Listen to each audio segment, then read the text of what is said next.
or I guess we'll talk about the team you want to hear our thoughts on, or if it's just any college football questions in general, hit us up down there in the super chat. It's going to be kind of like a Q&A throughout the show. We're not going to have specifically a Q&A segment at the end. It's just going to be answering your questions as we go on. So again, any teams you'd like to hear our thoughts on, good or bad. Unfortunately, we're going to hold off on the UMass and UConn content until a few weeks from now when they play each other, because that matchup's worthy of a little discussion. But again, guys, if there's any teams, I sent this in our chat. Again, any teams you guys want to throw out there, we can, briefly talk about that, because we didn't do a show last week, so it's been a while since we've pretty much talked, and a lot's happened in the college football world.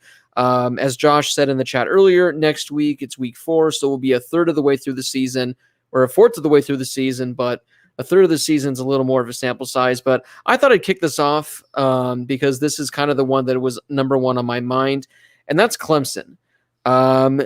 Currently, this has to be the worst I've seen their offense in maybe a decade. I mean, their offense looks awful. Defensively, they're fantastic. They have yet to allow a touchdown this season through 3 games. Regardless of who you're playing, that's impressive. So their defense is no problem, but their offense is scary. I mean, they scored, I think, 10 points or 14 points against Georgia Tech this past weekend. Obviously, against Georgia week 1, they didn't score a touchdown at all. And DJ Uiagalelei just doesn't, frankly, look good, in my opinion. I don't know what the deal is. He looks nothing like the quarterback we saw last year against Notre Dame when he looked like the top prospect he was. So I just want to get your guys' quick reaction, or just a roundtable on where you're at with Clemson. Again, it's early. It's been 3 games, but a team that came into the season with national championship hopes, top 3 to begin the season. I believe they're ranked 9 or 10 right now. I just want to know where you guys at with the Clemson Tigers. So I'm going to jump in real quick. I'm going to try to keep this one short. I think I'm concerned within a certain context. In the context of Clemson football in the ACC, no, I'm not really concerned. Yeah, I understand how that was a scare last week. Ultimately, they were the better team. They pulled it out. They almost lost it at the end. It looked like it was over, and then suddenly it wasn't. So is that a concern for me? Not really. Again, I really don't know who's going to challenge them in that conference. I'm sorry. In the grand scheme of things, on the national level, absolutely I'm concerned. And concerned, I don't mean they're a bad team. It ain't going to happen. But something Lyle has said every week is every week. I saw something today. At least 5 ranked teams have lost in week 1, in week 2, in week 3. So ain't a good time for ranked teams in college football. And all that says is there is a huge separation between number 1 Alabama and everybody else in college football. And that includes Clemson. That includes Oklahoma. That includes Ohio State. We haven't seen it quite yet, but at least given the eye test, that includes Oregon too. So, because apparently Fresno State's not a bad football team, right? So that game looks a little bit better for Oregon. Not great, but a little bit better. So all I'm saying is, are they going to challenge Alabama right now, or at this point? Don't see it. Not even close. But in terms of the ACC, no, I'm not super concerned. So it depends on the context for me.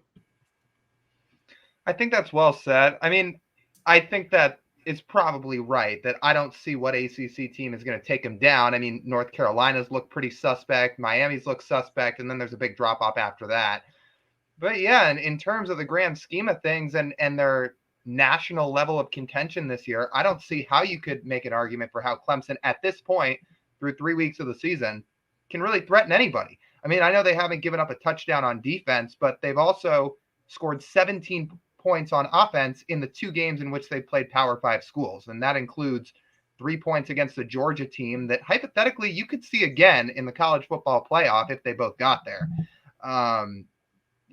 This Clemson offense is really, really concerning. DJ Uiagalelei, who I thought was going to win the Heisman preseason, that's not going to happen at this point. The receivers could be a little bit better than they've been. And it's weird. This has never been brought up in the past because Clemson's been so talented, but they never really seem to translate offensive linemen to the NFL. I mean, they have all these other positions with all this all-world talent that gets translated to the next level and goes and thrives. But the offensive line, even back when they were a powerhouse as short as just a year ago, they don't really seem to have guys translate. And now this year, it's getting exposed more than ever because DJ doesn't have time to throw.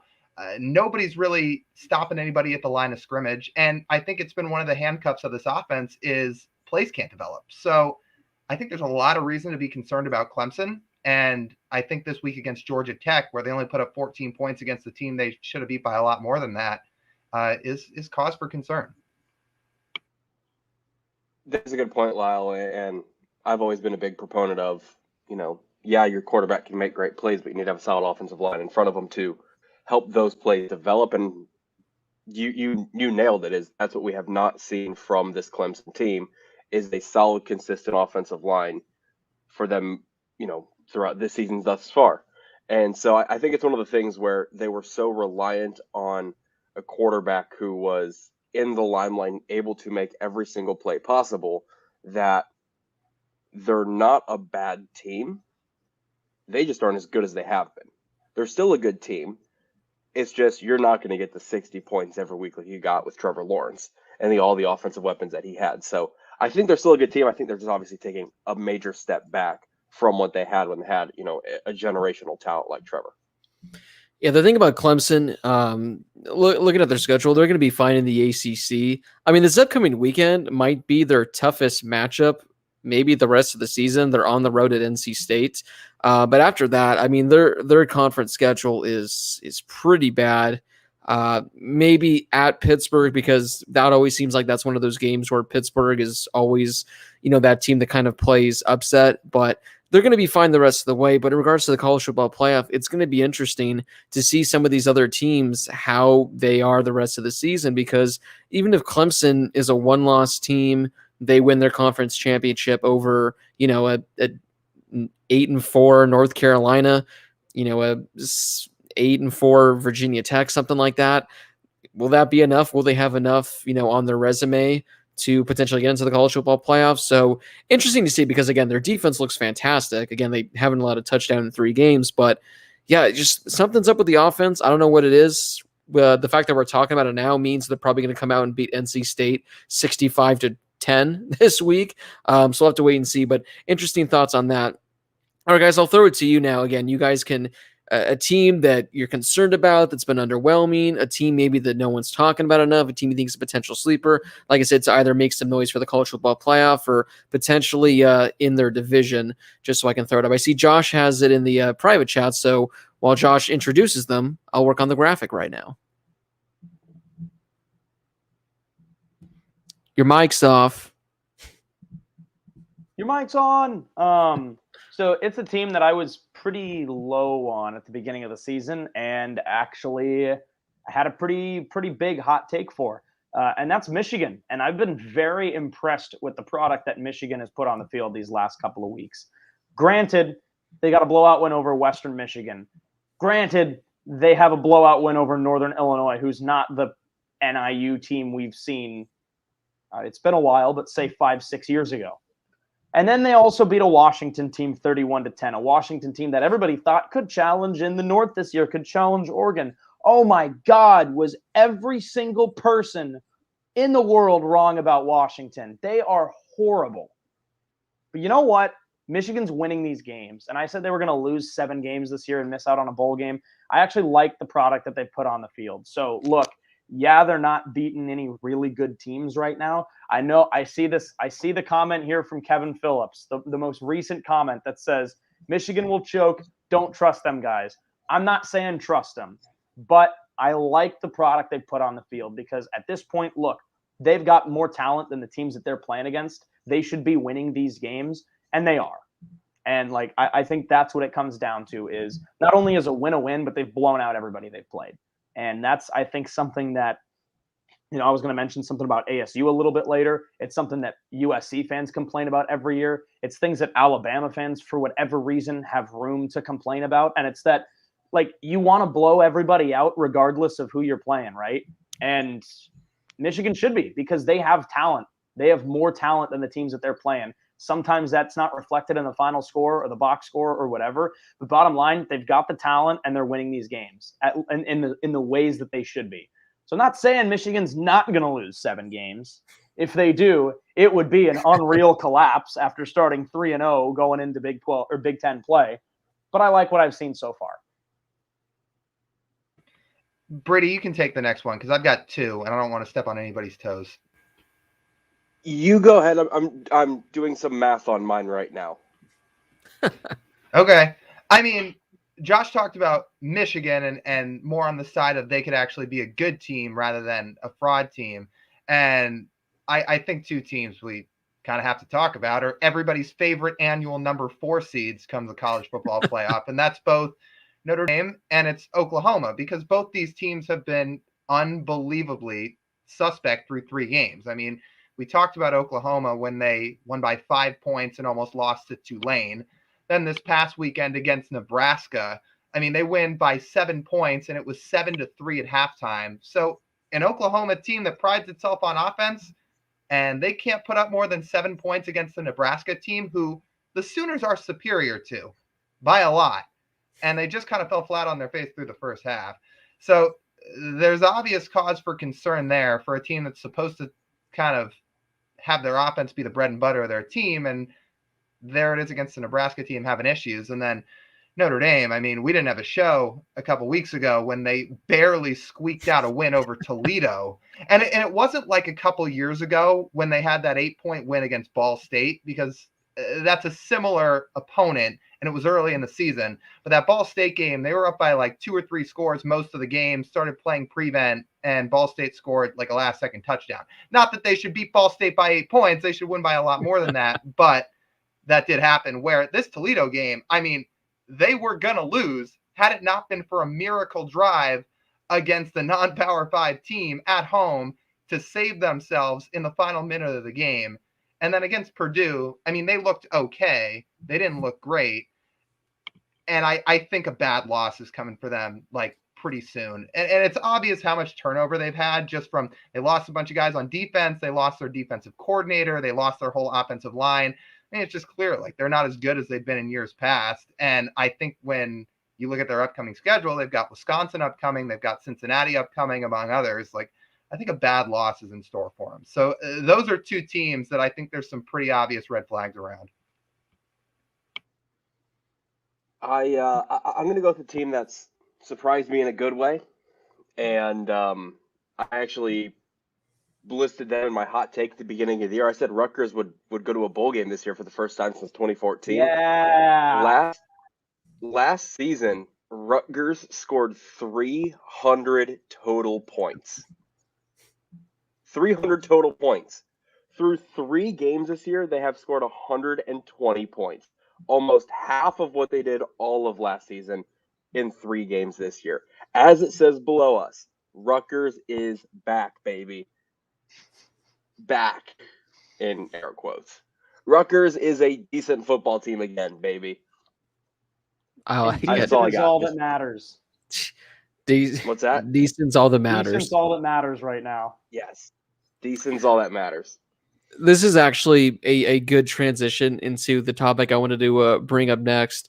And that's the fact that the Big Ten this year is arguably, I think, the best conference that we've seen so far. And I think this is probably the most up in the air, because looking right now at what the standings look like in the Big Ten, currently Maryland, Michigan State, Penn State, they're 3-0. Ohio State, they're 2-1, but they are 1-0 in conference play. Michigan is 3-0. Rutgers is 3-0. Then you go over to the West, Iowa, they're 1-0 in conference play. They're 3-0.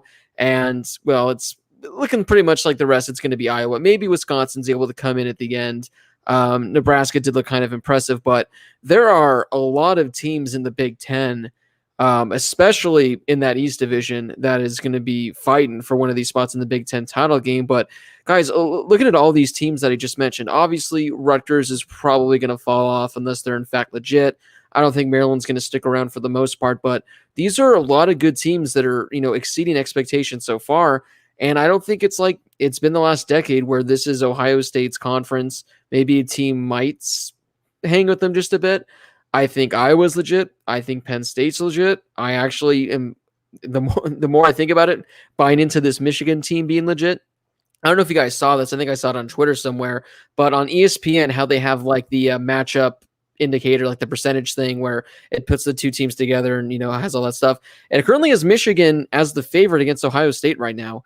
Those two teams were to play. So the simulator is pretty high in Michigan.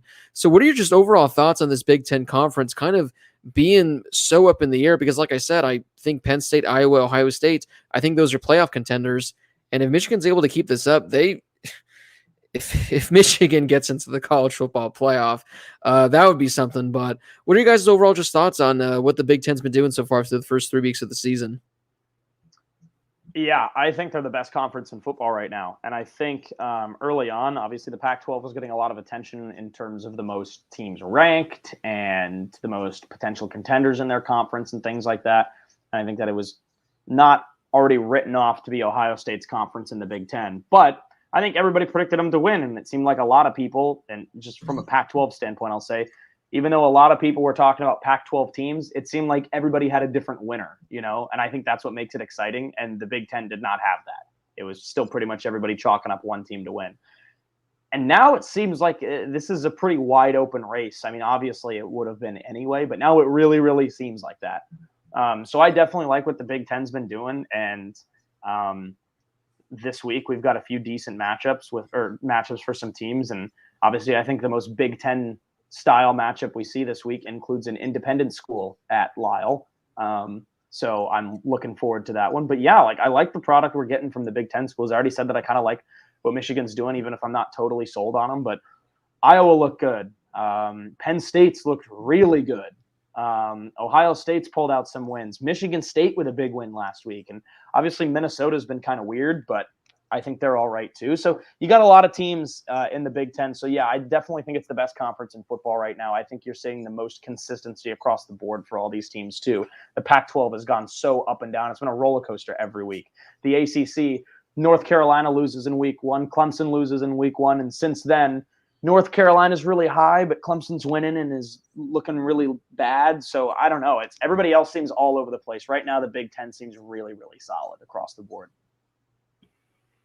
Yeah, it is a good conference, and I think you guys hit on a lot of it. I think Iowa is really good, which is almost funny to say, and I almost can't even picture in my head Iowa on that final college football playoff graphic, even though they might actually get there from where we stand at this point in the season. I just can't even picture them being put up against Alabama and what that might look like. But just for the sake of the top 4 teams in college football, or the top 5 teams in college football, because they're currently ranked 5th. I mean, they beat an Iowa State team that's really good, and otherwise they've taken care of business in their other 2 games. So, yeah, Iowa's good. Ohio State, I think we know will bounce back. I still have some questions about Penn State personally, but, I mean, as a whole, the SEC is probably more top-heavy, but when you talk about depth in a conference, it might be the Big Ten. One of the things that sunlight. One of the things that was kind of crazy that I saw when doing some research for the show today, and just reading about this past weekend in college football, was there are people starting to question the Ohio State quarterback situation. That's something we haven't seen in the last, call it 6, 7, 8 years, where people are questioning the starting quarterback for Ohio State. It was pretty consistent for the last few years, and now people are saying, well, is CJ Stroud the guy? Maybe they should look at, putting somebody else in. And Ryan Day's like, no, CJ Stroud's our guy. But that's one of the big things where we see a Michigan team on the uprise, maybe, and we maybe see the demise of Ohio State. And I still think the Big Ten, top to bottom, is the best conference and most exciting conference in college football. And I think even the lower tier teams, I think it's the only Power 5 conference where the lower tier teams can, on any given weekend, give a scare to the upper echelon of teams in that conference. Yeah. Hey, I don't know, man. Stanford blew out USC on the road, so who knows? Yeah. I mean, the SEC definitely has, the better teams. I think they have 5 teams ranked in the top 13 right now. But like Brady said, the depth in the Big Ten right now it's nuts. And it's kind of like what we said about the Pac-12 over the last few years. They're not the best, but it's the most well balanced because on any given night, unless you're Arizona, any Pac-12 team can beat another Pac-12 team. That's what it seems like this year with the Big Ten. You don't have, the top dogs, but the depth is incredible. A lot of really good teams, and it's going to be exciting. Guys, before we move on, I had it because I saw this about a week ago. I think it was on the Iowa broadcast, but I wanted to go back and take a look. Would you guys like to take a guess as to when the last time Iowa allowed more than 25 points in a game was? 25 points in a game. Give me 1 second. I think I know it. All right, well, someone else guess while Josh thinks. 2015. I was going to say 2018. I was gonna say the 2019 Holiday Bowl, but USC had 24 points. So the last time Iowa has allowed 25 or more points was on Friday, November 23rd, 2018 against Nebraska. They won 31-28. Nebraska scored 28 points in a game. So this Iowa team, the last few games of 2018, all of 2019, all of 2020, and so far all of 2021, has not allowed more than 25 points, which is by far the longest active streak in the nation, which is insane to think about. So if you want to make some money, bet on the Iowa under every game because they're not allowing points. But yeah, Big Ten, exciting conference. Guys, we have some super chats to get to before we move to our stars and frauds of the week. We'll get Josh's quick reaction on the firing of one Clay Helton that finally took place. So this comes from Easton Allen. Big fan of the show. Thoughts on Texas? They rebounded versus Rice. I think Texas fans need to give Stark some time. Also, Blake, check your DMs on Twitter. Interesting. I'll have to check my DMs. But Texas, they had a great win against Louisiana week 1. Got embarrassed against Arkansas. And I guess they had a nice little rebound against Rice, who is going to be mentioned later when we get to our pick'ems. So what are you guys' thoughts on, I guess, just Texas and where they're at, guys? Because again, Louisiana's a good team. They looked good against them. They looked bad against the good Arkansas team. We'll throw Rice out the window. So did you guys hear what Sark said about this upcoming week? He said Casey Thompson is going to be the starting quarterback, but he wants it to be Hudson Card. He pretty much threw Casey Thompson under the bus. I don't know what the exact quote was, but he's like, yeah, so we're going to start Casey Thompson, but I really wish it was Hudson Card that was starting for us instead. So where's Texas at in your guys' mind?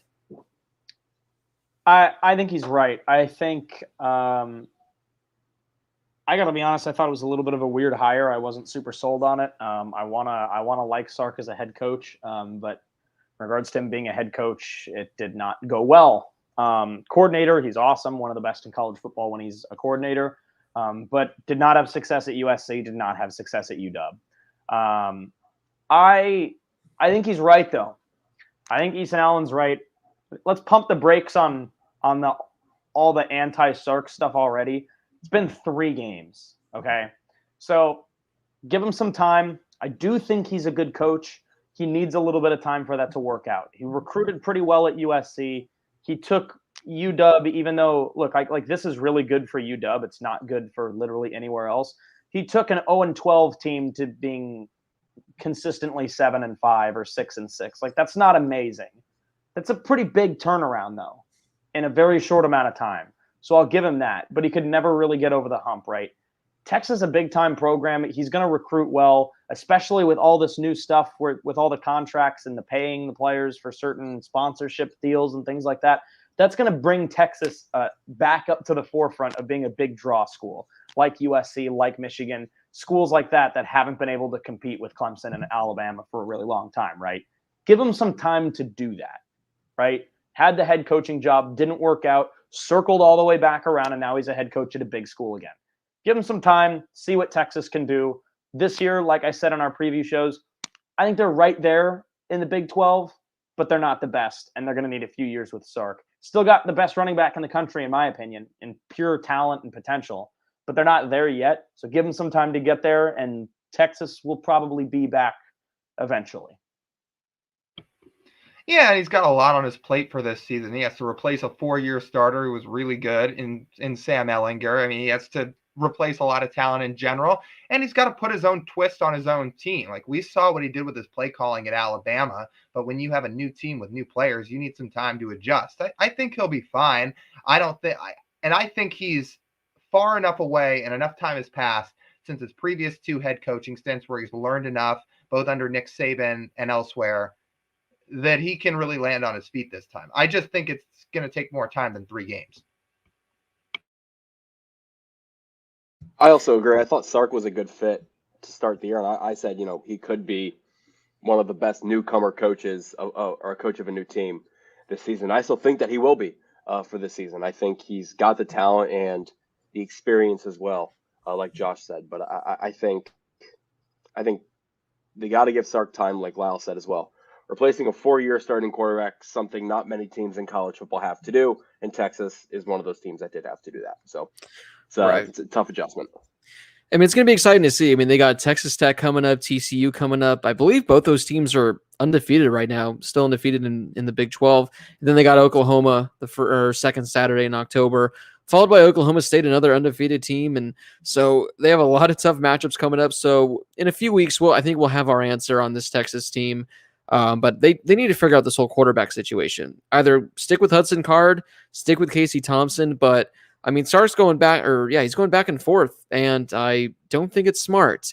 William on YT, guys, he wants to know if he can get a SCO Ducks. Well, he sure can. You got to do the MJ showed me this. You got to do the full SCO Ducks. That right there, yeah, it's a big thing for Oregon fans. The only O that matters, and CJ Verdell for Heisman. Well, if any non-quarterback's going to win, I think CJ Verdell is currently the favorite. I believe on FanDuel, I was checking out the odds, and he's currently the favorite amongst non-quarterbacks. I think he's currently 5th or 6th best. So, if he can continue to build on what he did against Ohio State, he has a chance. I mean, especially if Oregon goes undefeated, Oregon's in the college football playoff, CJ Verdell might be the Heisman Trophy winner. Speaking of Heisman, guys, I hope you got Matt Corral 50-1 odds about a month or 2 before the season began, because he's currently the favorite at about plus 150 right now. He's leaped over Bryce Young. So for those out there that had Matt Corral 50-1 tickets, that dude might break some Joe Burrow records this year. Our man Connor, who do I pay to get Brad Cornelsen fired and get Virginia Tech a new offensive coordinator? Hey, man, Connor, you guys were just ranked number 15 in the country. Now you're wanting to fire people? They almost beat West Virginia. They almost beat West Virginia. They had like 1st and goal into 3 with 2 minutes left, and they turned it over. The jet sweep to the short side of the field on 3rd and goal from the 7 has haunted my dreams for the last few days. Yeah, I don't know if you guys saw the ending, but Virginia Tech literally should have won this game, and they blew it to my Fighting Ron Wolfleys. So Ron Wolfleys. He asked who does he pay, and he quite literally paid us. So us. Let's get it done, baby. Hey, man, we'll see. I don't know. I don't know if we can make it happen, but there we go. Do you guys want to get to our stars and frauds of the week? I would love that. All right. Let's start with the frauds of the week, because we like to end the segment on a good note. And I know Josh has one that he's been saving up. I don't necessarily agree with him completely, but that's what the beauty of opinions are. It doesn't have to agree with someone. So Josh, we'll throw it to you for your fraud of the week. Well, either I did not know that you disagreed with me, or you missed my text message saying who my fraud of the week was, who my real fraud of the week was. Oh, then I must have missed that one, because I thought we were talking about someone else. My fraud of the week. I think I might be throwing a wrench in everyone's predictions. I'm going to mess it all up, because this is a team that I think is really good. I think they're really good. But the team that I think is an absolute huge fraud is the Arizona State Sun Devils. Absolute frauds. All of them. Every single one of them is an absolute fraud. They lose 27-17 at BYU. And this was a team that looked like it consisted of players and coaches and even the trainers who had never been to a road game before. Like, they didn't know there were going to be fans there. And they didn't know that it was going to be cold, or that it might be raining or whatever. Adapt. It was a sold-out crowd. All the Mormons were yelling. It was a whiteout crowd, obviously. God, Didn't they have like 5 false starts in a row? Are you kidding me? Have you Right. ever played? Turn the music all the way up at practice, for God's sakes. To figure out how to communicate. And I know teams don't like to do like their quiet snap counts or whatever because the defense starts to pick up on things. It took ASU 3.5 quarters to go to a silent snap count because they couldn't communicate. It took them 3.5 quarters. Oh my goodness. But here's my thing. They lose 27-17, right? The thing with ASU, they don't lose the big games, right? They play Oregon and Tempe, not once but twice. Beat ranked Oregon teams in Tempe. Knocked Oregon and UW out of the playoff conversation late in a season in Tempe. They beat Michigan State at home and on the road twice. Years ago, Notre Dame came in the playoff conversation, beat Notre Dame. They win those big games, right? But Nebraska 21 years ago today. 21 years ago today or whatever. They beat Nebraska 19-0. Huge game, right? But let's talk about the games that have implications on Arizona State's season. They don't win those games. This last weekend had a huge impact on ASU's season as a whole. They weren't playing the number 1 team in the country, but a ranked game on the road. You could have been 3-0. You could have jumped into the top 15. You were expected to win the game, and you lost. And the reason you lost was not because the other team beat you. It was because ASU's biggest opponent every single year continues to be ASU. They outgained BYU 426-361, outgained them. Jaden Daniels threw not 1, but 2 picks in the game. Running back Rashad White was Arizona State's top receiver, and a receiving core that includes like a billion 4- and 5-star prospects, right? How does that make sense when your running back is leading the receivers every single week? They had 121 penalty yards. And you know what's crazy? That's not the most penalty yards they've had this year. I just don't understand. And then aside from Rashad White, the running back leading the team in receiving receptions and receiving yards, you've got all these top receiver recruits who can't create any separation. You've got all these receivers who, sure, you had the short 4-game season last year for ASU because of all the COVID stuff, and you've only played 3 games this year. Not only can they not create separation, they can't catch the ball. They cannot catch the ball. I've seen more drops with these ASU receivers in the last 7 games than in 4 years watching this team play in Tempe, when they did not have nearly as much talent on both sides of the ball than they do now. And my biggest problem is, forget all of that. Forget totally outplaying BYU, except for the opening kickoff, right? Fumbled the opening kickoff. BYU scored right after that. Forget about that. After that opening drive, ASU was the better team the whole game, right? 121 penalty yards this past week, 63 penalty yards the week before, 135 penalty yards the week before. That's 319 penalty yards in 3 games. Are you kidding me? That's absurd. That's unbelievable, to be honest with you. And you know what? I love Herm Edwards. I like the coaching staff that he's surrounded himself with, and I love the talent on this team. But my problem, the biggest thing of all, with the penalty yards, with all that, I get it. The players are on the field. They make the penalties. Whatever. The coaches aren't doing that. When did ASU ever, in these last 3 games, in the last 2 or 3 years, make a halftime adjustment? When have any of these mistakes been corrected? They haven't. And that's a coaching issue.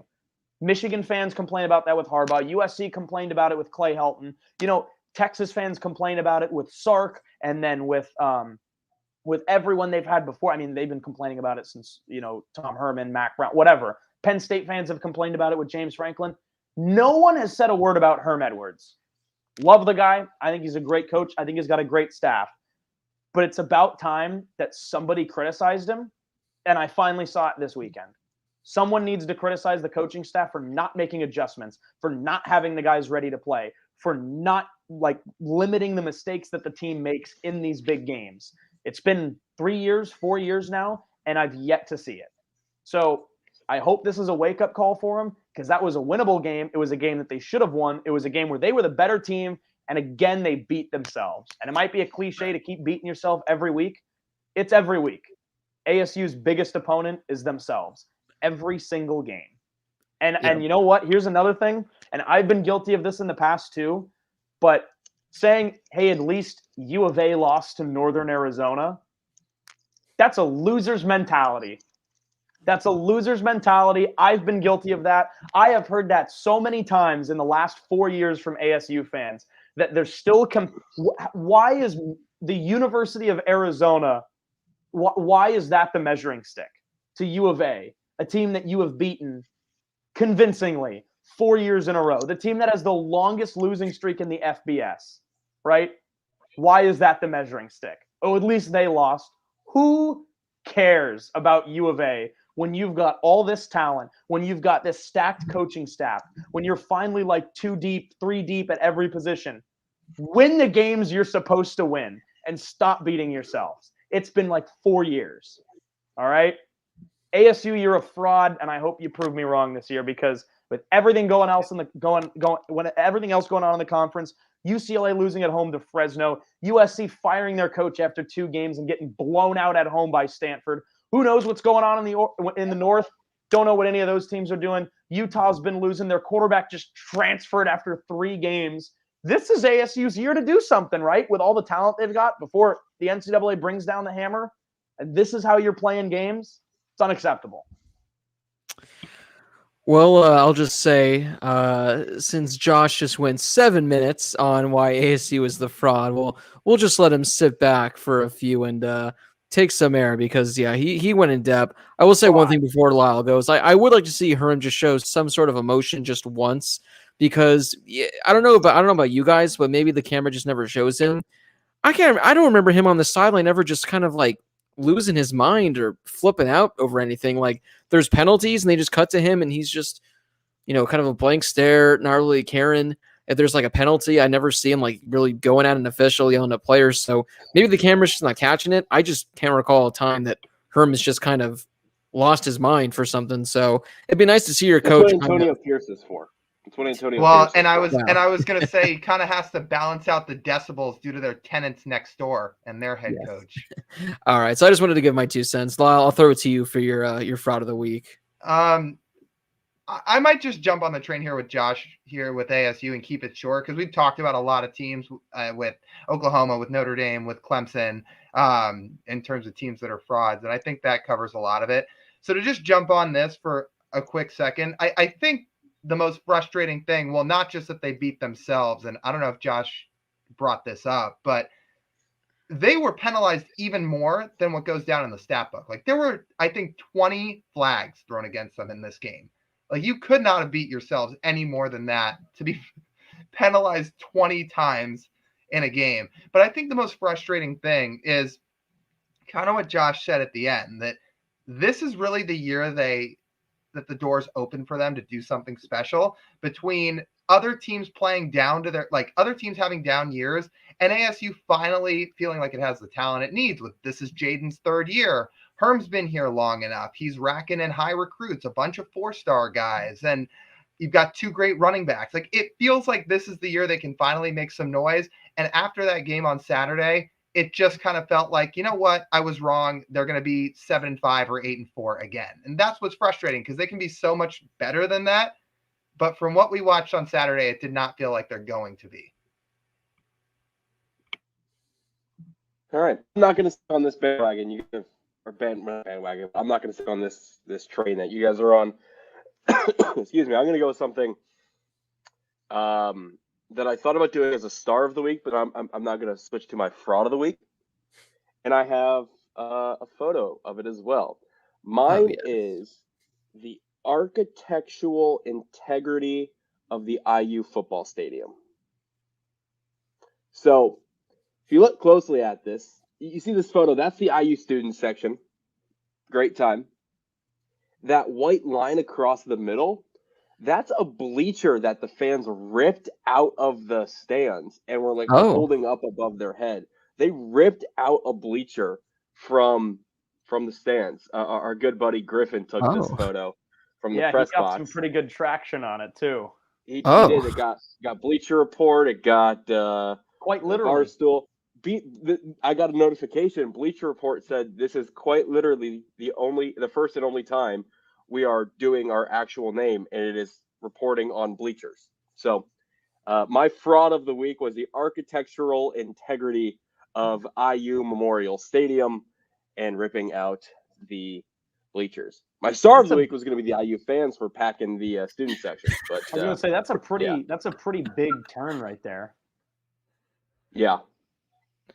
Here we go, short round. We'll get Lyle's thoughts. We Lyle, what are your Lyle. thoughts There on the we go, there we picture? go. Oh, You're now muted. Lyle's on There we mute. go. I couldn't even tell what the issue was at first until Brady explained it, that they basically ripped out their bleachers. But yeah, an interesting move. I can't say I have many thoughts on it. I can't say I've spent a whole lot of time just dissecting the IU student section, but yeah, an interesting move to say the least. The thing is, in years past, there haven't been enough fans to even rip out bleachers in the student section. So that's why it was going to be my star of the week for all the fans there. And now I switched to my fraud of the week for the architectural integrity of that. Unreal.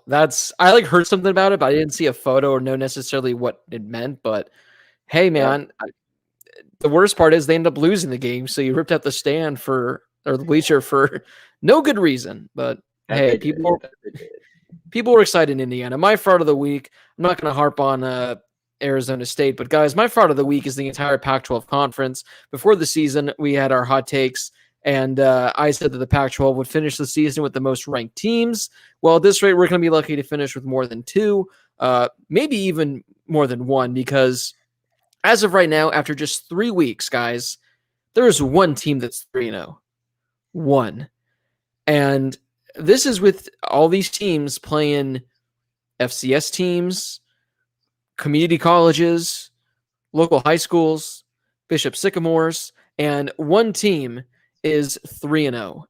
And I believe, thanks to UCLA just squeaking in there at number 24, we only have 2 teams ranked. They just barely made it in, but if that wasn't the case, Oregon would have been the only ranked team. Coming into the year, there was hype on Washington. They're 1-2. There was some hype on Arizona State. We saw what happened this weekend. There was hype on Utah. They're 1-2. Arizona actually might be in contention with UMass and UConn for being the worst team at the FBS level. And it's gross. So Pac-12, you're a fraud. All right, guys. Also, Brady, Short Round says that's a legendary move. IU fans are top 5 of fans in the nation. So IU fans are crazy, especially when it comes to basketball, but it's a move. It's a move. All right, guys. How about we go now to a more lighter topic, our stars of the week. So my first star of the week, this is an easy one. I told Blake in our group chat today that I think UCLA is a fraud, and I said that earlier this season as well. And I've been saying for a while they were going to lose to Fresno State, and guess what happened? And for a while, it didn't look too good for them, but they made a good comeback. UCLA is going to win the national championship one year, and Josh is going to be like, yeah, but I mean, they had 4 wins by a game-winning field goal.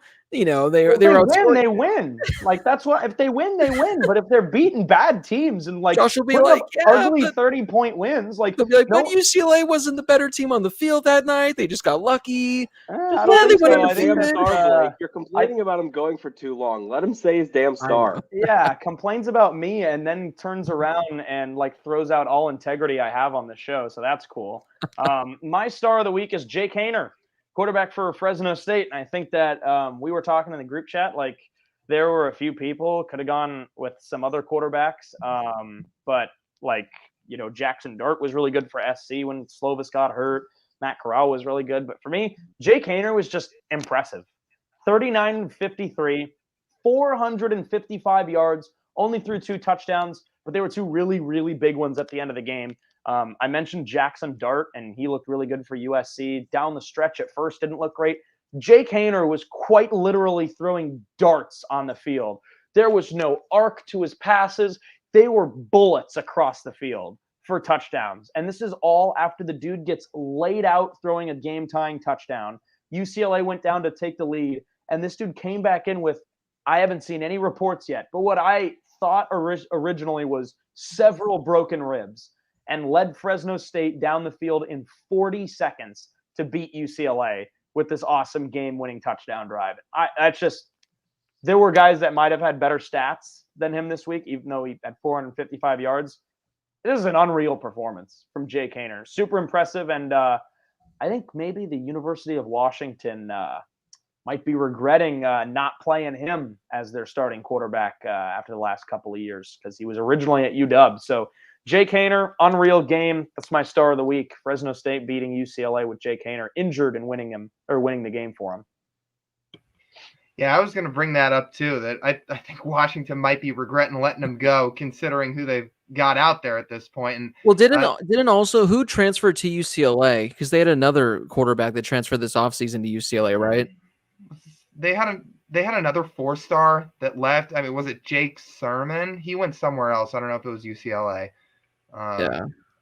But anyway, yeah, I mean, Sam Heward got in the game for a couple snaps for Washington this past week, and I know he's supposed to be their future. But if they're going with experience, Washington, which they currently are, yeah, I bet you they wish they had Jake Haener back at this point. So my star of the week, not only do I think Iowa's a really good team, and they were a topic of discussion earlier, but I remember we got a comment a little while back. I can't remember who it was from, but somebody said, you guys don't really give Iowa any love, any respect. Like, it feels like you guys kind of just throw them aside every year. And not only are they playing really good football, but they had one pretty standout performance this week, only against Kent State, but still, it was their running back, Tyler Goodson, who went for 153 yards and 3 touchdowns. And like, that's a performance. A 3-touchdown game against anybody is a huge performance. And it's just speaking to the fact that maybe Iowa's a little bit different this year. I don't think they have the athletes by any stretch to hang with teams like Alabama or Georgia if they see them come the playoff. But in terms of what they could do in the Big Ten and getting into the top 4, it might be a little bit different for them this year. I mean, again, they beat Iowa State, they beat Indiana, and then they took care of business against the team they're supposed to in Kent State. And Goodson goes for 150 yards and 3 touchdowns. So he's my star of the week, and maybe Iowa's looking up this year. My star of the week's the guy that I believe Blake brought up a few minutes ago on the show. I'm going with Matt Corral, quarterback from Ole Miss. I mean, he just went off this past weekend. 335 yards, 3 touchdown passes, and I think he rushed 75 yards and had more rushing touchdowns. So 7 total touchdowns from the hand and legs of Matt Corral. That's pretty warranted for my star of the week. I mean, Tulane didn't see it coming, and they just got smacked. So Lane Kiffin's got himself a good one there at Ole Miss. Hopefully he doesn't do something to mess it up.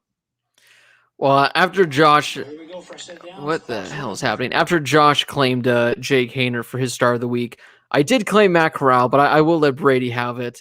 I will say, though, guys, they didn't look at the notes. Don't really care. All good. Here's a fun trivia question. Jackson Dart, he's really good. He's a freshman. Good. Here's a fun trivia question. Matt Corral became the first player in SEC history to throw 3 touchdowns in a game and rush for 4 touchdowns in a game. Do you guys know who the last quarterback to do that was in college football? Obviously, since it's the first in SEC, it wasn't an SEC quarterback. I don't remember the exact year, but it was within the last decade. Rush for 4 touchdowns and throw for 3 touchdowns in a game. Pat White. I was going to say Pat White. I feel like the easy one is Lamar. Yeah, I was going to say Marcus Mariota. Oh, Marcus is a good one. Colin Klein, back when he was at Kansas State. He was the last one to do that. He was in the Heisman conversation. He went to New York. Yeah, he was 3rd, I believe, in voting. Wasn't he really good that year, though? He was, but that was one of the worst Heisman ceremonies ever, man. Like, that was like Manti and Colin Klein, and who was the other one that was there? It was finished just 3. It was Johnny, and then Johnny blew him out of the water. Oh, yeah, it was Johnny, Manti, Te'o. Well, Johnny didn't necessarily blow him out of the water. Johnny finished with 2,029 points, and Manti finished with 1,706. So it was actually a pretty close Heisman. But in regards to Colin Klein that season, he threw for 2,600 yards with 16 passing touchdowns, but he rushed for 1,000 yards with 23 rushing touchdowns. So major props to him there. But I'll go to my star of the week, Tanner Mordecai.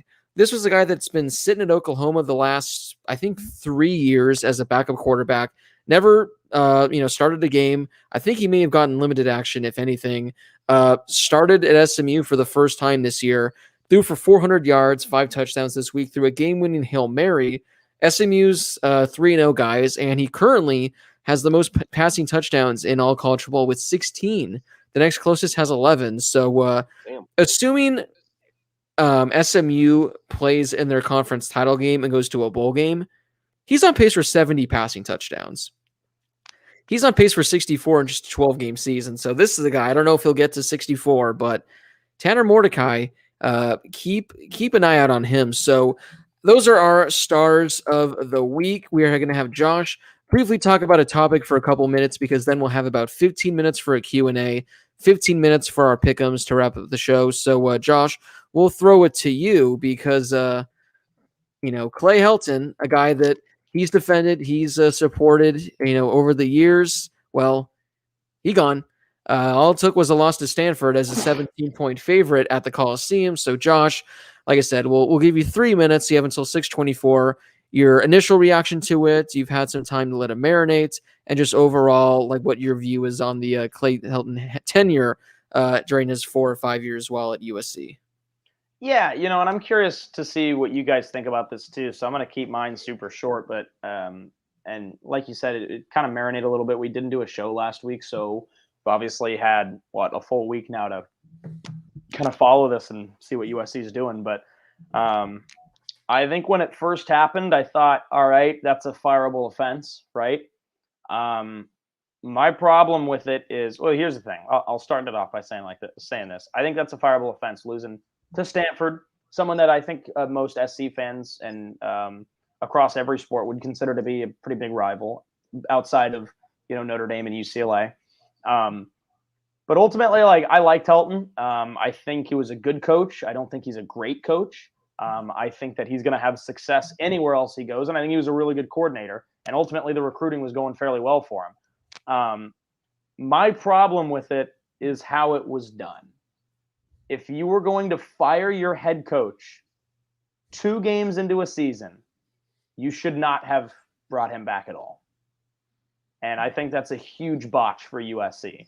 And leave it to USC fans to complain about the whole first half, about how suddenly USC had been done in with Dante Williams now, and everyone was excited about him. And then second half came back and they made great adjustments, and everyone was like, "Oh, good riddance, Clay Helton." I'm like, all right, let's pump the brakes a little bit. They beat Washington State in the second half. Great game. They deserve to win. Very impressive, but let's slow things down a little bit. But I don't know. I'm curious to hear what you guys think. I thought it was, if you're going to fire him 2 games in, shouldn't have brought him back in the first place, because I think that from a recruiting standpoint and from just a competition standpoint, you may have set the team back a little bit. I'd like to follow up with something. So I think what you said is valid. But I have a question for you here, Josh. In terms of finding the next head coach, you'd say that some criteria to be met are probably somebody that's a good leader and maybe a good motivational speaker. Is that right? Is that fair to say? Yeah, the thing is with SC is they can't just be complacent and do the exact same things they've done in the past. Like I said, I like Helton, but if that's not the standard, then actually live up to your standard. Okay, so I've got a quote here. I want to see what you think about it. Hang in there with us. We're going to get better. The one thing about Jacksonville in the 904, go to sleep knowing there's not going to be any group working harder to get this thing flipped. Is that a good speech? Yes or no? Sure. Well, good, because I'm currently waiting on the edge of my seat to hear when that guy, whoever gave that, I don't know what his name is, but is probably going to be announced as your next head coach. I don't think that's going to happen. I don't think that's going to happen. If it does, who said this the other day? It was somebody big on ESPN, and I'm not going to attribute it because I don't know who it was. I think I know who it was. And they said, well, we've heard Urban say some things and then do other things in the past, but I actually do not see that happening this time. Yeah. All right. That's fair. That's fair. I just had to get that one in there. Because I've seen that graphic get memed a lot the last couple days. So yeah. No, I think what you said is fair. I think Clay Helton I think he's a good coach, and I think he'd be a fine coach in some middling Big 12 or Big 10 school. He just might not be the right fit for USC. I think that's what we learned. Yeah, I'll just get my quick one, or I'll ready to go. My thing was, I think we're going to see something similar to what we've seen from previous big name coaches that have gotten fired. Is watch that Clay Helton in the next 3 years, let's call it 3 years, will win a national championship as an offensive coordinator or a defensive coordinator. Agreed. I tweeted that from our account. And it'll be at Alabama. Yeah. I said, look at all the coaches that have left. Kiffin went to Alabama, beat up on USC, won the national championship. Coach O was passed on for the head coaching job, which I still think was reasonable. Passed on, went to LSU, got promoted, won the national championship. Sark left, won the SEC, coached him to a national championship. Cliff Kingsbury left and got an NFL head coaching job before he coached a game. Yeah. Congrats, Clay. Things are looking up. Yeah, no, I've been saying this. And then he's going to get a mid-level head coaching job and work his way back up to a struggling Big Ten, SEC, Pac-12, whatever, Power 5 team. So it's cyclical. College football is cyclical. Sports in general are cyclical. We will see him back in the limelight, on a main stage of some level here in the next few years.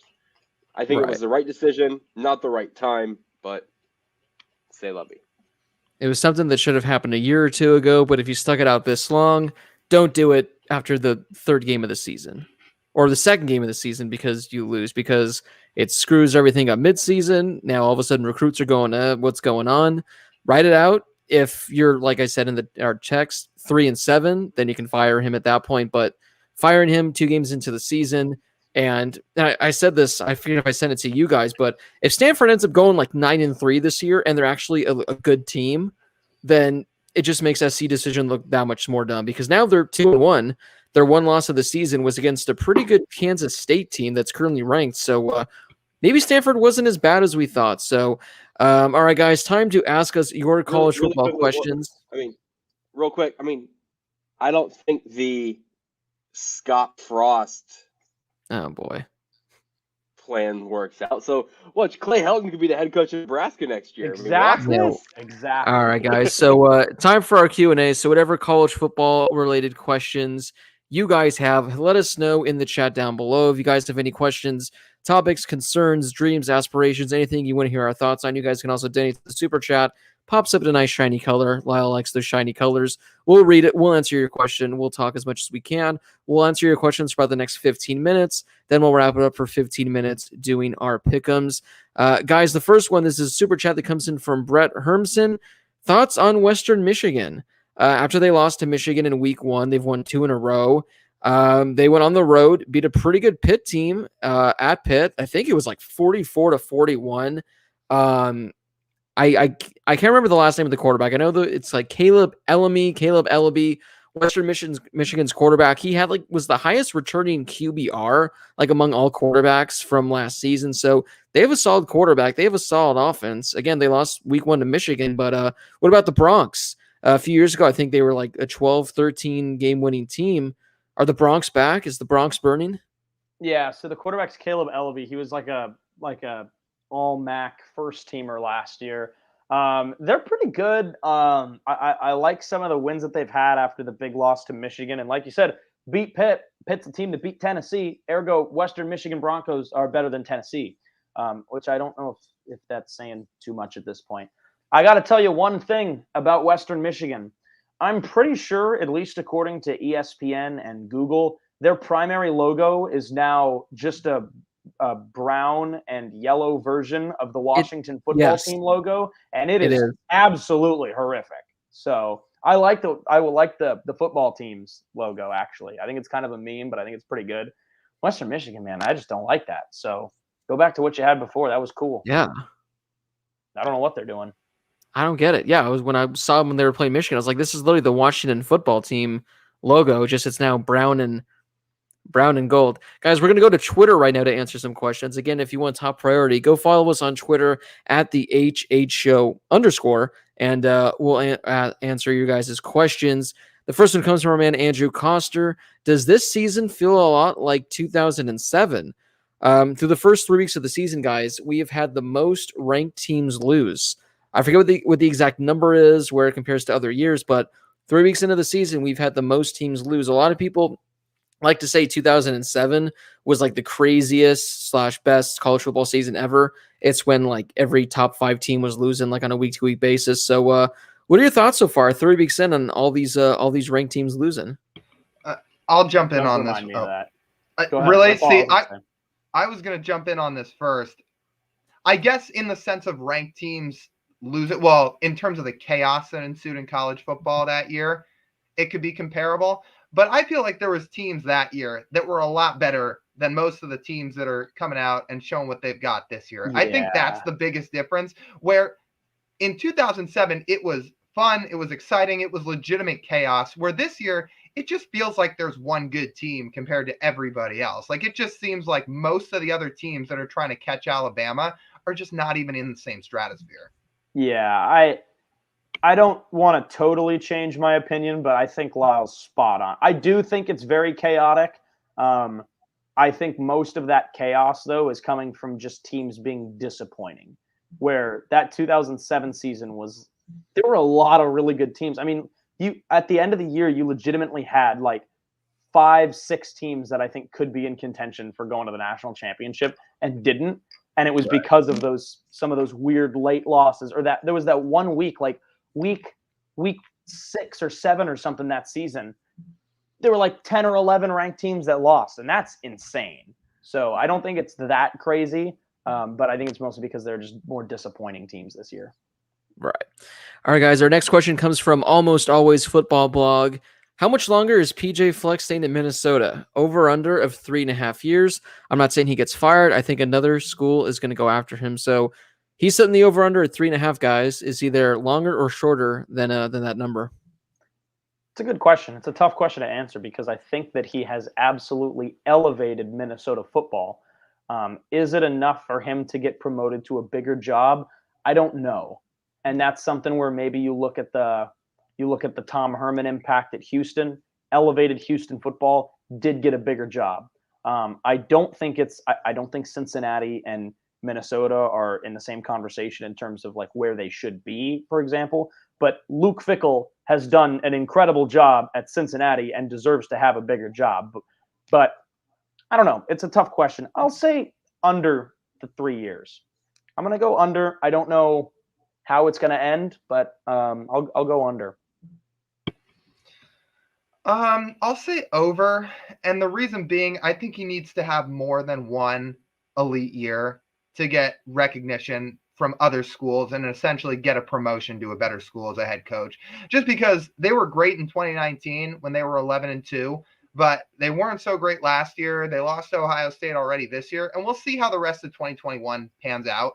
But I think PJ Fleck needs to put together multiple good seasons at Minnesota where they're really in top 15 conversation to get looks from other schools. Looks like we lost Brady. I'm going to say over, unless, Lyle pretty much hit it perfectly. He was the hot commodity a couple years ago, but ever since, he hasn't really proven anything, done anything to show that he's worthy of a promotion of some sort. So I'm going to go over. But, then again, 3 years is a lot.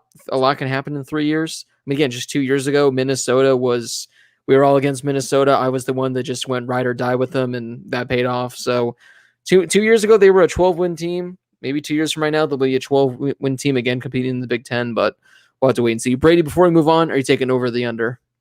I'm going to go with the over. Sorry, I turned it off because I just sneezed like crazy. Okay.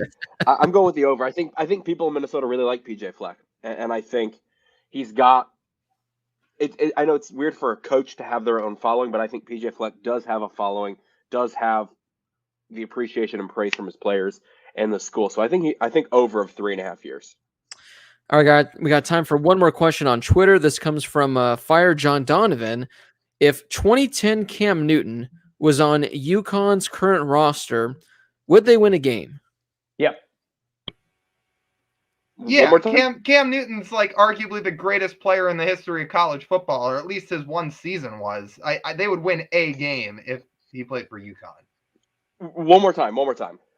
If Cam Newton from Auburn was on UConn this year's win a game, UConn, just against anybody, just one game, yeah. And put him on defense. Yeah, hell, at this rate, Jaden Daniels, Keaton Slovis. Yeah, no, yeah. They wouldn't win a game. They'd win probably 3-4. Guys, I cannot stress this enough. Though in a couple weeks, this UConn UMass matchup, my God, like two teams that are consistently 40-point underdogs. My God. I'm throwing this one on the screen for Josh because he wants to know from random person thoughts on Liverpool versus Brentford. I don't know what that means. So this is a Premier League question. Some people for the show might know that I'm a pretty big Premier League fan.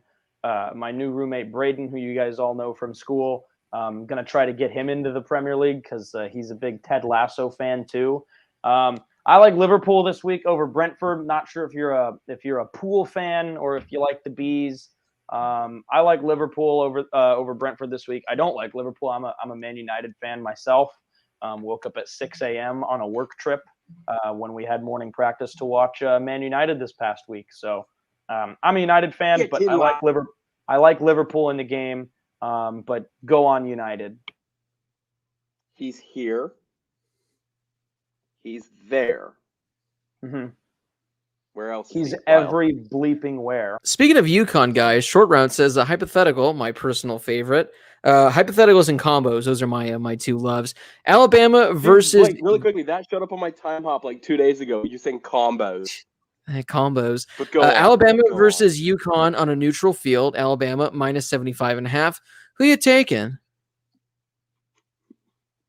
UConn.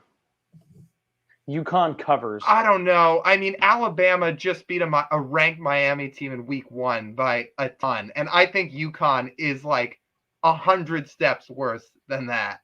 I don't know. Like, if Alabama keeps all its starters out there the whole game, I don't see how they don't win this game like 85-0 or something like that. Like, the real question is Alabama versus Arizona minus 75.5. Arizona covers. Yeah? Like, I don't think you realize how bad UConn is. Like, they are bad. I mean, hell, this week Akron's a 53-point underdog against Ohio State.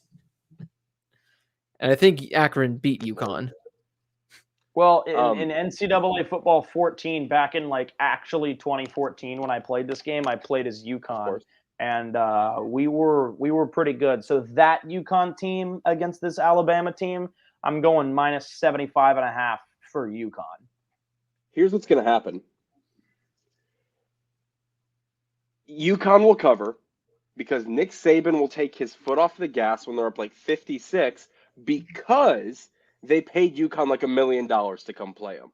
So the last thing you want to do is just totally embarrass them. So you got to think of all of it. If it was just for no money and all this stuff, I think what we can see, if you go inside and out of all these college football things, is we're going to see Alabama blow them out of the water if they just go head-to-head and compete. But if it's a neutral field, Alabama's going to pay him some money. So I think I'm going to go with UConn covering. Close, though. Close. Because why, Lyle? Oh, because why not? Because UConn's horrible. Damn, because UConn. There you go. All right, guys. This comes from Joseph McLean.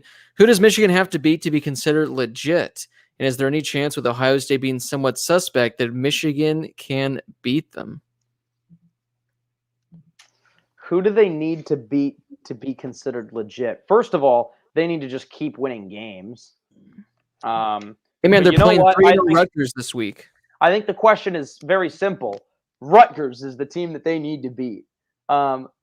No, I mean, like, first of all, they need to keep winning games. But if they beat Wisconsin, I mean, they're the number 19 team right now. If they beat Rutgers this week, say Wisconsin beats Notre. Okay, I think regardless of whether or not Wisconsin wins this week against Notre Dame, if Michigan beats them next week and beats Rutgers this week, then yeah, I think I would take back everything I said about Michigan, mostly because that would mean that they would literally need to lose out for my prediction to not happen, and that includes games against Indiana and Maryland. So, no offense, Brady, but you know what though? Hold on a second. So they're 3-0, right, with 9 games left. So they play Rutgers, right? Realistically, that's a win. Realistically, Nebraska in 3 weeks from now is a win. So that's like 2 wins, right? They'd have 5 games right there that are wins. I would need them to lose 7 games. They do play number 18 Wisconsin. They play Northwestern. They're kind of a question mark. They play number 20 Michigan State on the road. They play Indiana, and I'm not super sold on them anymore. They go to number 6 Penn State. Who knows? Maryland, baby, they're a second half team. And then you've got number 10 Ohio State, who they haven't beaten in 40 years. So the dream is still alive, baby. Okay, what are we considering legit? Because this will determine my answer. 8-4 and better. That you think they can actually win the Big Ten conference? To win the Big Ten, Went out. I'm going to be honest. I think going into that Penn State game in November, they need to be just about undefeated, maybe one loss if Nebraska or if Wisconsin actually turns out to be a competitive team and Michigan loses a close one to them. But other than that, like, their schedule is not very impressive. I mean, I'm not buying Michigan State. They've been pretty disappointing the last few years, despite being ranked early in the season. I mean, we need to see them win some convincing games here in the middle of the year and then go into the Penn State game and the Ohio State game late in the year and actually put up a fight. But I think they need to have at most one loss going into the Penn State game. Blake, please put that last comment on the screen from Patchy. It says, for real, UConn going 8-4 and beating Penn State in a bowl game. If that happens, we'll get you on the show if that happens. Does Cam Newton go 8-4 and beat Penn State in a bowl game on this UConn team? Here we go, guys. You want to know UConn's results thus far this season? Please share them. Yeah, they're terrible, but yeah. They lost to Fresno State 45-0. They lost to Holy Cross 38-28. They lost to Purdue 49-0. And they lost to Army 52-21. How do you even give up 52 points to Army? Like, Army doesn't move the ball. And play Clemson at the end in the middle of November. Oh my God. Can't wait. Man. A short run says UConn at Vandy has some really good seats going for $6. If you they're more expensive than Angels tickets. Yeah. Wow. I went to the Angels game last night. I didn't, but I almost did. Braden was there. Guys, we got time for one more, and this is actually going to be a good transition. Nick Jones Productions is TCU SMU a sleeper game this week. Well, Nick Jones Productions, I think you're going to like that we have a certain game in our pick'ems coming up. So, guys, why don't we transition right now to we have one pick'em this week, just one, and it's that one. Guys, upon scoring, we have ourselves a new leader. I had myself a very successful week 2 weeks ago. I'm on top now with 20. Brady and Josh tied with 19 points. And just like that, Lyle, you're sitting there in dead last. So feeling rattled there, Lyle? You feeling a little worried yet?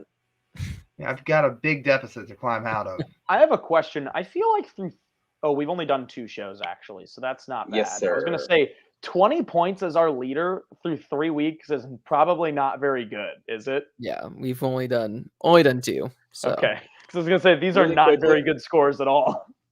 Before we jump totally into this, I just want to put this out in the ether because we didn't get this last show. We haven't had a short round question in a while. So short round, if you want to think of one to ask us at the end of our Q&A, get ready. Don't ask it yet. Ask it towards the end of the Q&A. I'm putting that out there so we can get one for this week. So short round when we're talking about ASU, because it'll be buried here. When we're talking about ASU, hit us up with your last second question. We'll answer that before we wrap it up. All right, guys, 15 minutes. We'll wrap this up at, I guess, 7 o'clock for all of us. We're all on the same coast. So when I say 7, let's end this bad boy at 7, guys. Let's kick things off with Marshall at Appalachian State. Guys, there is a player that's playing in this game that you may have heard of on this show before because I've talked about him, and that's Grant Wells, baby. So after I kind of hyped him up a little bit last year, he turned out to not do so well last year.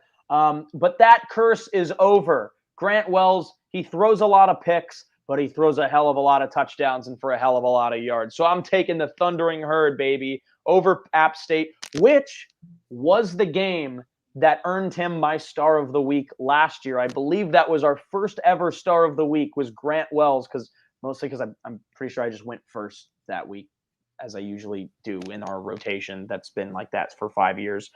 Pretty sure he's our first ever star of the week. I could be wrong, but I think he is. And he's my star of the week next week. Book it now.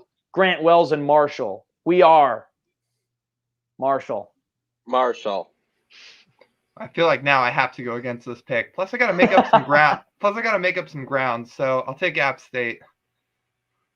I'm going App State at home as well.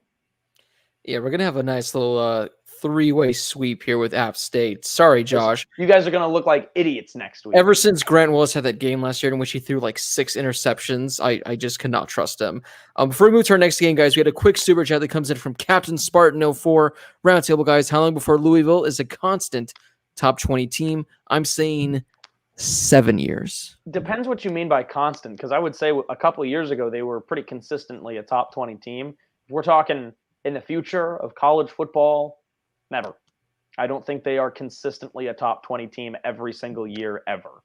But within context, all they need to do is be decent. I'll say 5 years.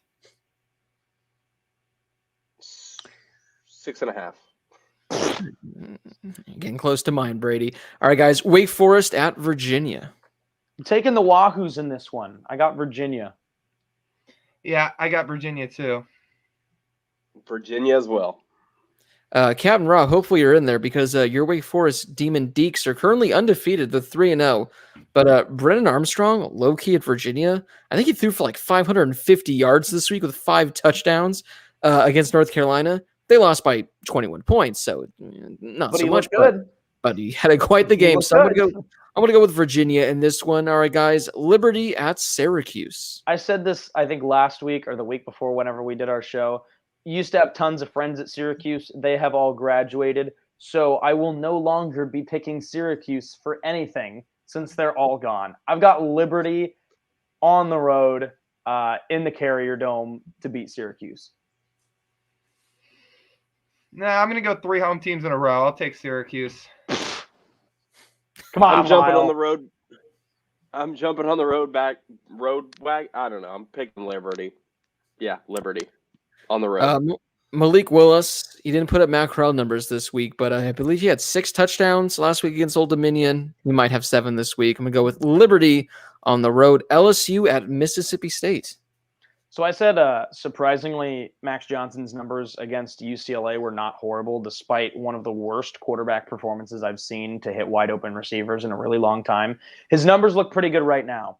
And that's because they've played like Central Michigan and some team that's not even at Central Michigan's level. I don't even remember.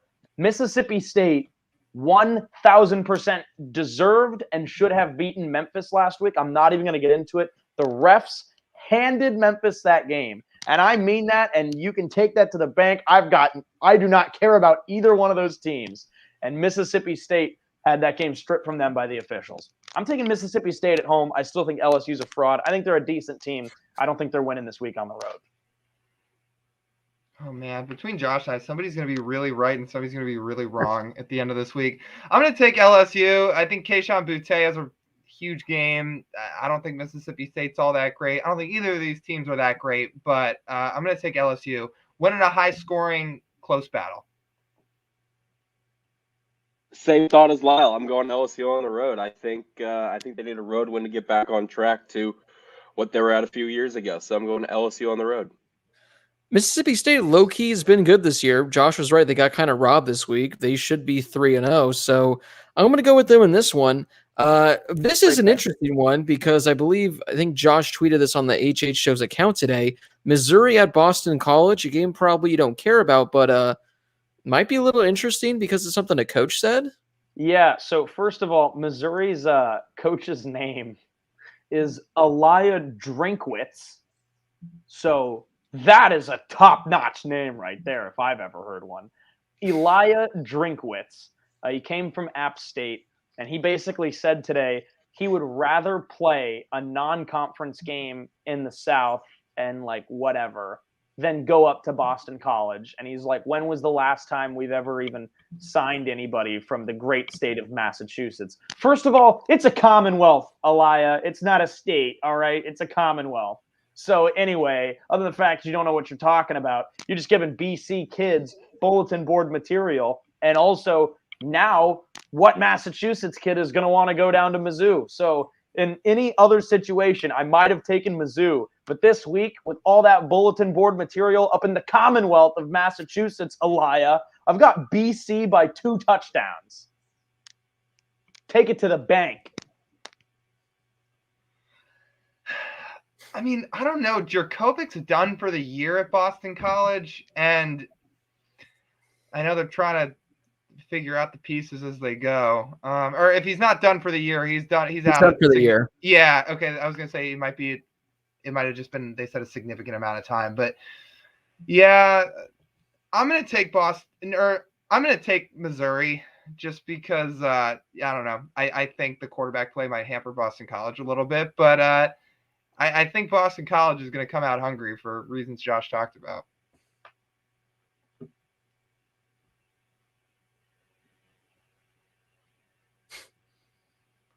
You couldn't hear me. I said, "Oh, I'm muted," and I didn't unmute myself. I'm going Boston College at home. I think you all brought up some good points, so I'm just going to stick with those. So Boston College. I'm going to go with Missouri. I think they have the better offense. All right, guys. Our man that asked the Super Chat question in regards to this game, Battle of the Undefeated, SMU, TCU, 3 letters, both in the state of Texas. Only one can come out victorious. Who's it going to be? 3 letters, Texas. You laid it out perfectly. I'm going home field advantage. I've got the Horny Toads.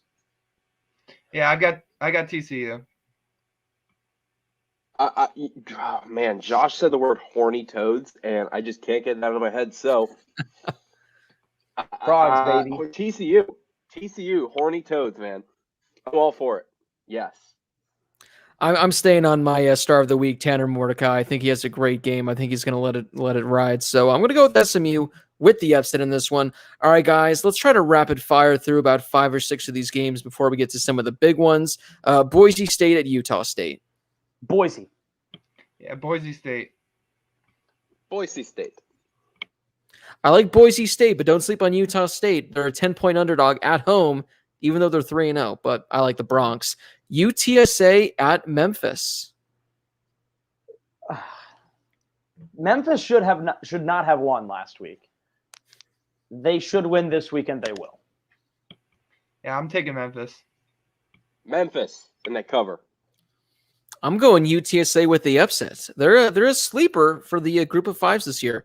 Don't sleep on those Roadrunners. Number 14, Iowa State at Baylor. I think a lot of people see the 14 next to Iowa State and no little tiny number next to Baylor's and think Iowa State is just going to win big. This one's not super easy for me. I'm going to take Iowa State. I actually think this is a good game, though. Obviously, no Charlie Brewer at Baylor. No Charlie Brewer at Utah either. Hello. Goodbye, I guess. But I think it's a decent game. I think Baylor hangs. I think Purdy and the Cyclones get the win. Yeah, I'm going to take Iowa State in this game, too. I just think they're the better team. I'm going to go with Iowa State as well. Yeah, it's the ranked matchup, but I also think consistency on their roster. I'm going Iowa State. Iowa State, but again, I think Baylor's undefeated. Don't sleep on those Bears. Number 24, UCLA at Stanford. Oh, man, Stanford Stadium is going to be rocking for this one. It will not be. Look, like this is another weird one. I'm not super sold on Stanford. Blake, you said earlier, like, oh, maybe they could be better than we thought. I don't see it. I really don't think Stanford's very good. I just think that's like really how bad that USC loss is for them, because Stanford just from the opening kickoff was better than USC, and I just don't think they're that good in general. So that's scary for SC. But this just feels like one of those weird games. I'm taking UCLA, and I do think that they win by 7, maybe 10 points. But this one is very similar to the Iowa State-Baylor game. I'm confidently picking UCLA. I think Stanford hangs around. Yeah, this really is a battle of the 2 best fan bases in the Pac-12 conference, isn't it? I'm going to take UCLA, too. I think they'll bounce back after the loss from last week, so I'm going to take the Bruins. I'm going to go a different direction. I'm going to take Stanford in this one just because the 2 of you picked UCLA and because why, Lyle? Obviously, because why not? Why not? So I'm going to go Stanford, coming off a big one. There you go. The tree is going to be rocking, but I'm going to go with UCLA. All right, guys, let's rock through these 3 games because we have 2 good ones to go more in depth on. So the first one, Nebraska at number 20, Michigan State. Sparty's been kind of impressive. I'm not super sold on him yet, and I think this is a good game. I'm taking Michigan State. It'll be close. I think it's going to be low scoring, but Michigan State. Michigan State at home. This feels like one you should easily take Michigan State, which means this is when things go wild. So I'm going to go with the Cornhuskers. I got Nebraska in the upset. Number 25, Kansas State at Oklahoma State. Eventually, Kansas State's going to lose a game, and You I think it's this. They are. They're number 25. I'm not sold on them either. They looked really good against Stanford in week 1, but Stanford also looked really bad. So I'm not really sure on Kansas State yet. Obviously, Thompson's been around for 26 years at that school, longer than Snyder. So, I think they're an okay team. Oklahoma State, man, every time I pick them, every time I hype them up, they let me down. So if I'm going to give you guys a tip, I'm going to take Kansas State if I were you, because I'm going to pick the Cowboys to win at home. So already take Kansas State. You guys get the point for this week. I'll take Kansas State. I'm going Oklahoma State at home. I'm going to take Kansas State. Now, before we move on, I want to add this. I don't know if you guys saw this, but Oklahoma State was gifted a win this week against Boise State. They were up by 1 point with about 3 minutes left. They fumbled the ball. Boise State picked it up, housed it for the go-ahead touchdown with 3 minutes left. But the referees, they ruled that he was down instead of letting it play out, letting him score, then ruling it. It was clearly out before he never even touched the ground. Boise State, they ended up losing the game by 1 point because they didn't get the touchdown. So screw the referees, let the play itself out, because you never know what's going to happen. It's easier to overturn. So I'm going to go with the Kansas State fighting Bill Snyder's in this one, because Bill Snyder Stadium, the best. Number 9, Clemson at NC State. I think this is the week Clemson figures it out. Should be their toughest matchup since the Georgia game. They played 2 games since then, right? So this is their 4th game, yeah. It'll be their toughest game since the Georgia loss. I think they figure it out this week. I like Clemson by 2 scores. Clemson will win. It's hard to really kind of figure out how much offense they're going to put up just from what they've done in their first 2 games against 2 Power 5 schools. But they'll win. They'll take care of business against NC State. I think Dabo snaps things into place in this week. I think they're finally going to get the offense rolling. I see them scoring on their first, call it 3 drives, 3 touchdowns, and they'll be up like 21-7, 21-3, something like that. So they're going to get off to a hot start, and so I think Clemson wins this one pretty handily. I think this is the week they get it figured out. I said it earlier when I was talking about Clemson's offense. They're definitely going to score like 50 points this week because we're talking how bad their offense is. I got Clemson. I think they might blow NC State out of the water. All right, guys, our 2 best games of the week. Number 12, Notre Dame. Number 18, Wisconsin at Soldier Field in Chicago, a neutral site. Maybe one fan base will send more than the other because it's fairly close location-wise, but hey, who knows? Big game for both teams, but who comes out victorious? Both are pretty close. Yeah, they're both maybe. I don't know geography. Well, yeah, considering you put Indiana in Illinois when we did our conference realignments last year. But it's all the same. This is the most most that portion of the country. It's all the same. They're all lumped into one. This is the most Big Ten game of the season, and that surpasses Wisconsin, Penn State, and Notre Dame's not even in the Big Ten. I think this is a low-scoring game. I'm setting the over-under at 26.5. I'm taking the under. And you know what? It's the Fighting Jack Cones against the Fighting Jack Cones, and I'm taking Jack Cone of Notre Dame. I don't know. This is tough.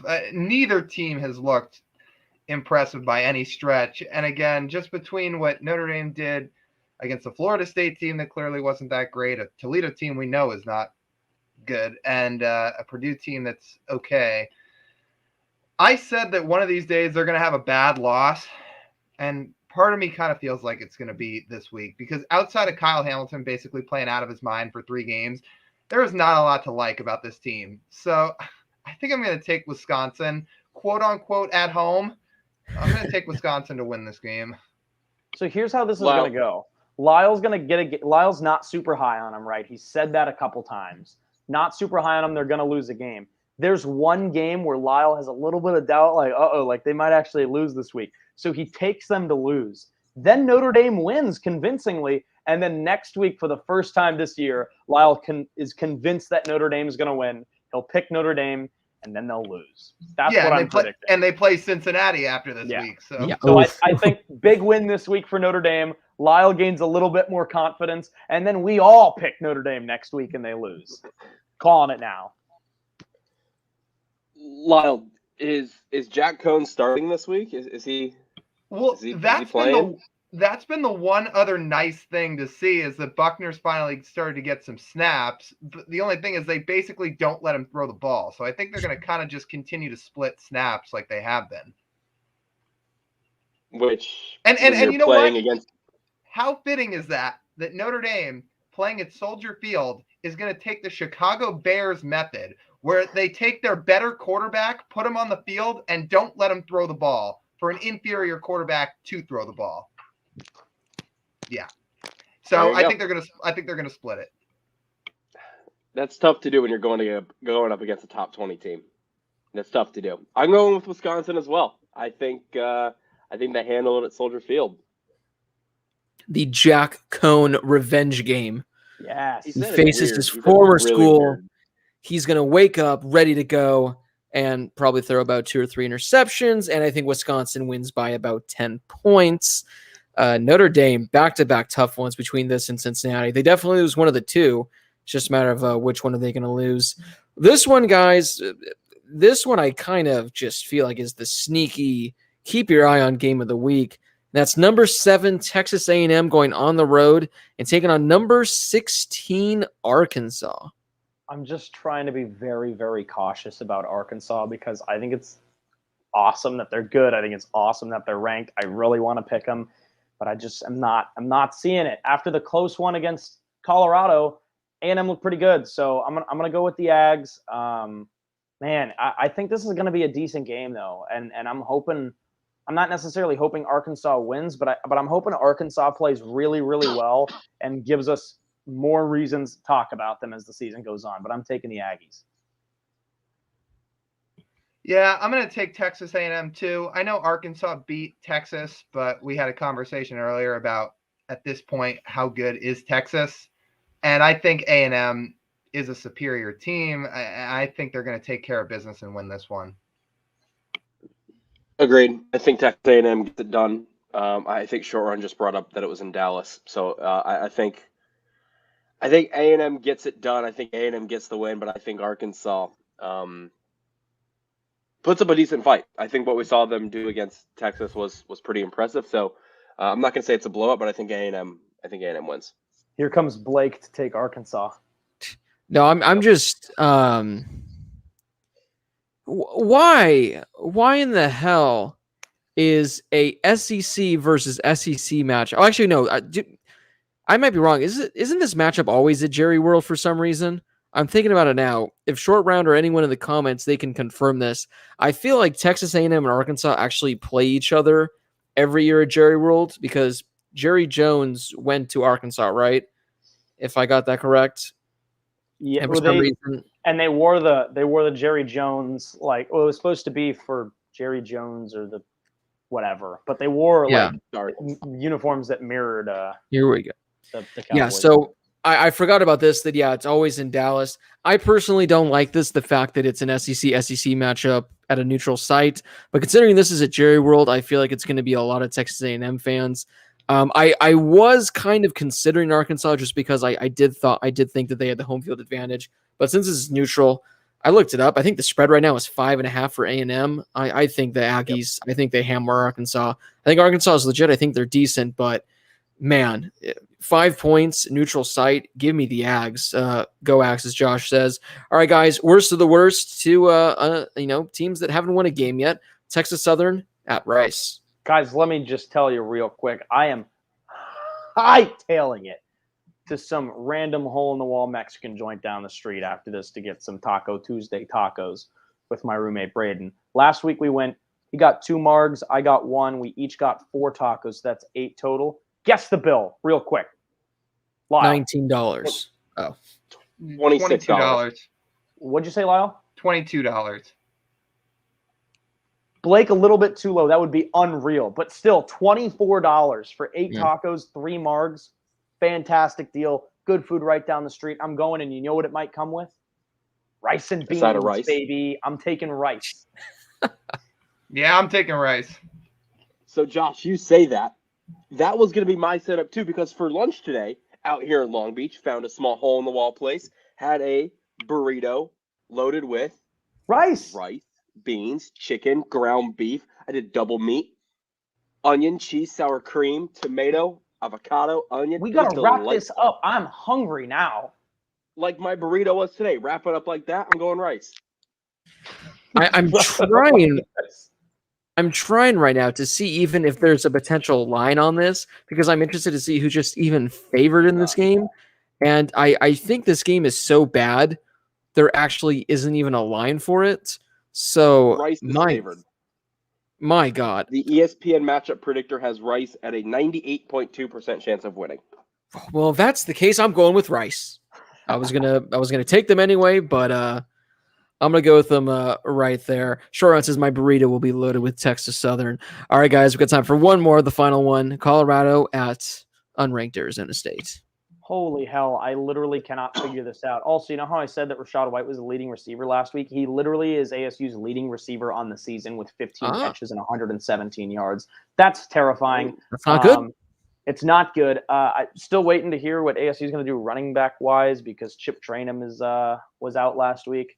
I think Rachaad White's a monster. So run the damn ball for Arizona State because if you can get the run going and then open it up with Jaden, you're going to get a win. This feels like a loss at some points. It feels like a big blowout bounce back win for ASU. I'm going to say I'm going to lean more toward the bounce back win and I'm going to take the Devils. But it wasn't not a super easy pick, to be completely honest with you, after Saturday. Yeah, ASU will bounce back. Disappointing loss last weekend, but they'll pick up a win at home this weekend. ASU a 14.5-point favorite. I think they get it picked up again at home. I'm going to go with ASU. Yeah, I'm going to go with ASU. They got to bounce back against Colorado. Short round, if you're out there, let us hear your question before we wrap things up. One thing I want to mention about the Pac-12 being an absolute fraud, the Colorado Buffs, who hung with Texas A&M, potentially should have beaten Texas A&M. And what do they do the following week as a 3-point favorite at home to Minnesota? They lose 30-0. So, again, Colorado, Pac-12, you are a fraud. Short round question, how would you describe a computer to a person from the Middle Ages?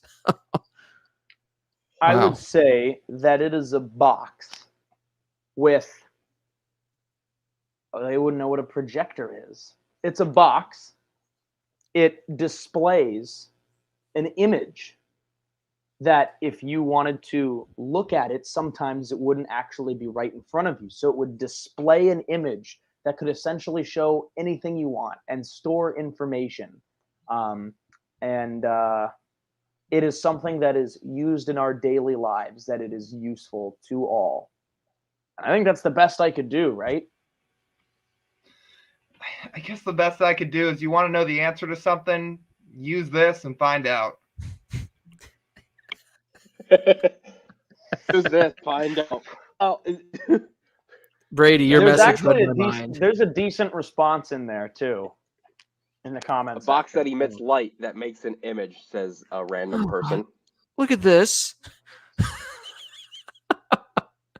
Good Lord. Oh, good Lord.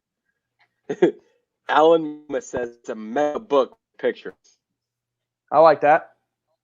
Oh, that's a good one. Yeah, it's a good one. To Middle Ages, they have books. Maybe they have pictures. Paintings. Like cameras. No, not cameras. I don't know. Cameras? I don't know. Also, I said box, and I noticed that somebody else in the comments said box too. Multiple people said boxes. Why is it when I pictured computer, I did not think of the laptop computer sitting in front of me? I thought like this fat back An old computer desktop? from like the 90s. Yeah. Yeah. We're going short round. Good question, man. Good question. I have a question for you guys. When you hear Middle Ages, what year are you thinking? Like, what timeline are we thinking here when you hear Middle Ages? Like, I'm thinking cavemen. I'm thinking we're talking to cavemen here. No, We're trying to that's, explain. Middle that would Ages be is like borderline the prehistoric. 1400s. That's prehistoric. Oh, really? We're talking Yeah. I was thinking like medieval times. Yeah. Middle Ages yeah. are like 1400s. Yeah, Oh. the 13th, 14th, 15th century, 16th century, like before, it'd be like before the Renaissance, right? Yeah, Middle Ages are before the Renaissance. Come on, Blake. Hey, man. Cavemen? Bro, I don't know what they're teaching you guys in history class nowadays. It sounds a lot different than when I was back in high school. That was Yeah, that was because in the that's when Middle Ages. That was in the It Middle was in the Middle Ages. See, I was in the Renaissance. That's why I'm thinking before the Renaissance. Blake it is is before the- actually What do they teach you at Arcadia High School? Bro, I don't know. Blake was too busy tell ya. off at band camp. probably all about the That's San true. Francisco Railroad. It's a smart joke. Think about it. Sorry, my someone. God. Who just... Sorry, I thought Muncie just hit an absolute dinger, but it was unfortunately a double. Thank you, Josh, And- for getting that joke. I didn't hear anything, so there we go. I don't know what's going on, so I feel like that's a perfect time to wrap up the show with whatever. that is funny. That is Thank you. actually really funny, and nobody else got it. But that is No. very clever. I myself didn't even hear it, so that was a fun Didn't pay show. attention in class. Oh, no. Well, I mean, Lyle's even admitted that, what was it, Lyle? During like March Madness, you were just watching on your phone in the back while the teacher was teaching whatever. What, during high school? Yeah. On my phone. It was like on multiple computer screens. And Like college. all day. There you go. Yeah, I feel like Lyle and I are very similar when it came to school, and Josh and Brady were very similar in their own right. And hey, now he's up there laughing at us. Name that movie. Jesus. That's a Blades of Glory reference right there. All right, guys, for I'm hungry. Jimmy! and we're going off the You rails. get it? We're going off the rails again, guys. Any parting words before we head out for Josh to go get his beans and rice, Brady to be somewhere in my local area? Yeah, if you're looking for group tickets for the Ontario Reign hosting Kings versus Kings this weekend in Ontario, 909-786-0235. Love Shack, baby. Play it. If you guys are looking for tickets to the Acura Grand Prix of Long Beach, visit IndyCar.com. Blake? If you guys are looking for tickets to the Chateau, you don't even need them. Just stop on by, hit me up, and I'll let you. We can watch some college football games this week. Rebecca and SeatGeek was a partner. Good Yeah, time. what a time that was. Bring him back. And the Ridge Wallet. All right, guys, this was a fun one. Thanks for tuning in Thanks, as guys. always. Make sure to follow us on Twitter at the HH Show _. That way, when we have a Q&A, we can answer your questions. Anything college football related, Josh has been the MVP in regards to Twitter during the college football season. So if you can interact with Josh or just anything college football related, hit us up over there. You can also follow all of our personal Twitters. You can find that over there as well. Drop a comment down below this video, thumbs up, and just slide into Lyle's DMs. As we say every week, Lyle loves talking to you guys. He loves getting all those DMs. So make sure you hit up Lyle, ask him his thoughts on Notre Dame and any questions he has, because as Lyle says every week, it's all about the fans. He puts the fans first. So hit up Lyle in those DMs. For Josh Schaefer, Lyle Goldstein, Brady Klein, this has been Blake Harris from the Chateau in beautiful Monrovia, California. Thank you guys so much for watching. We appreciate all your comments. Easton says in all caps, Blake, check those DMs. We will see you guys right back here again. Hopefully next week, maybe He not. didn't say he would. Sometime soon. End Stay the tuned again show. on Twitter. Bye-bye.